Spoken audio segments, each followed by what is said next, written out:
Today we'll take a look at some of the latest Part 1 IELTS Speaking questions, and I will share my own answers with you.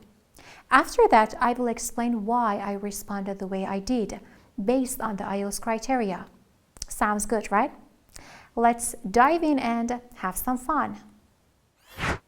Okay then, now we are in the first part of IELTS Speaking, and the topic today is books. First, I read the questions and then I give the answers to them. Here we go with the questions. The first one says, do you enjoy reading books? The second one says, what type of books do you like to read? The next one is, how often do you visit the library? The next one, what is your favorite book and why? The next question says, how do you choose which book to read? The next one is, do you prefer reading ebooks or physical books?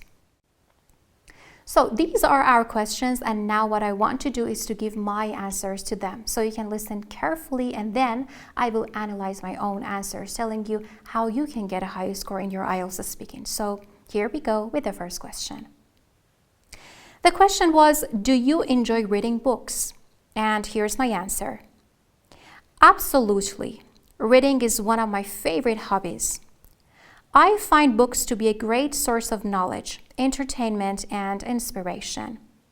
Plus, it allows me to explore different worlds and perspectives. So first of all, I have given a short answer because we are in part 1, and normally we give like 2 to 3 sentences as our answers. Secondly, I try to use some vocabulary related to the topic. For example, source of knowledge, or some good connectives like the word plus, because you shouldn't only use and, so, but, because. Now the second question. What type of books do you like to read? And here is my answer. I have a diverse taste in books, but I particularly enjoy reading fiction, especially mystery and adventure novels. I also find self-help and personal development books beneficial for my personal growth. Here again, I have used some synonyms and also some good vocabulary in the topic, like a diverse taste in books, instead of saying that I like different kinds of books.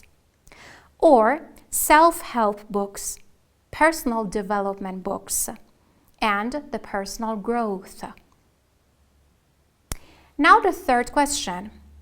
How often do you visit the library? And here is my response to that. To answer your question, I should say that I visit the library regularly. It's a peaceful and enriching environment where I can explore a wide variety of books.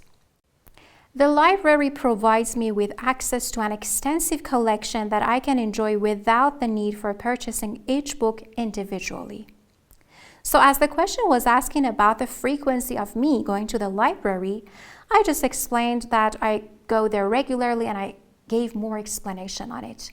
So sometimes it happens that you're asked a question that you can only give like one sentence to that, or even one word, but this is definitely not enough. Because in the first part, whatever answer you give, you should always explain about that. You need to have some explanation and some examples, or one example only. So that's why I try to just provide further information. And to just do that, I try to use some good vocabulary. For example, enriching as an adjective, the enriching environment, which means something that improves the quality of. A wide variety of, which means a wide range of, like a lot of books. Now the fourth question. What is your favorite book and why? Here is my answer. Choosing a favorite book is challenging, as I've come across so many wonderful reads. However, if I had to pick one, it would be Emotional Intelligence by Daniel Goleman. This book, with its persuasive account, explains emotional intelligence and why it can be crucial, which is quite interesting to me. In this answer, I tried to just say something because I didn't really know what exactly my favorite book is. So I just tried to explain about some book which might not be something that I really enjoy. But then I explain more like why I enjoy the book. So even if the examiner doesn't really ask you to explain about the reason why you like something, you should always provide some explanation. And for that, I try to use some good vocabulary, like to come across something, which means to discover something by chance. Wonderful reads, and by reads here I mean wonderful books. I have also used the word however, which is a very good connective, and you always use it instead of the word but to show contrast in your sentences. Now the next question. How do you choose which book to read? Here is my answer. Choosing a book to read is always an exciting adventure for me. I rely on a combination of factors when making my selection. Firstly, I consider recommendations from friends, family, and trusted reviewers. Their insights and personal experiences often steer me towards captivating reads.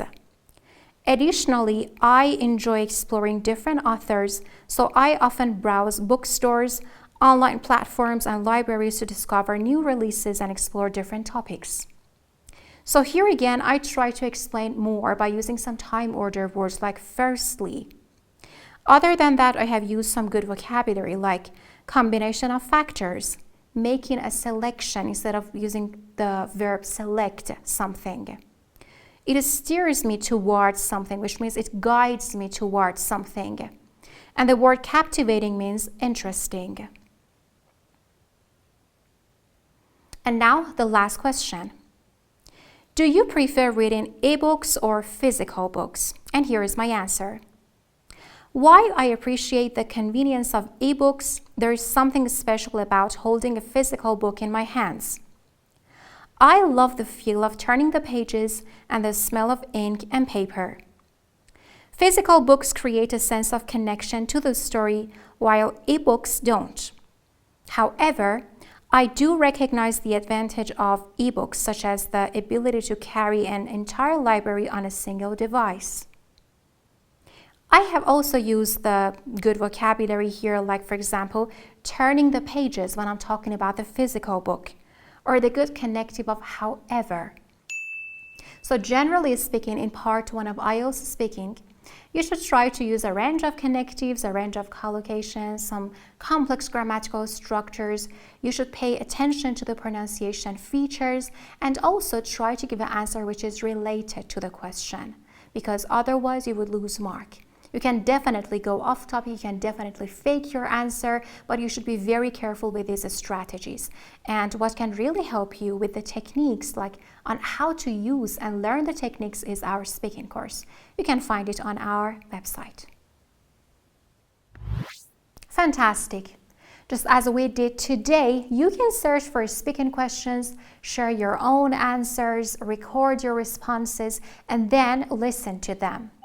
If you're interested in receiving an evaluation from our expert examiners, go ahead and book an online speaking mock test with us. Believe me, this will make a big difference. Wishing you best of luck and looking forward to seeing you very soon. Stay tuned.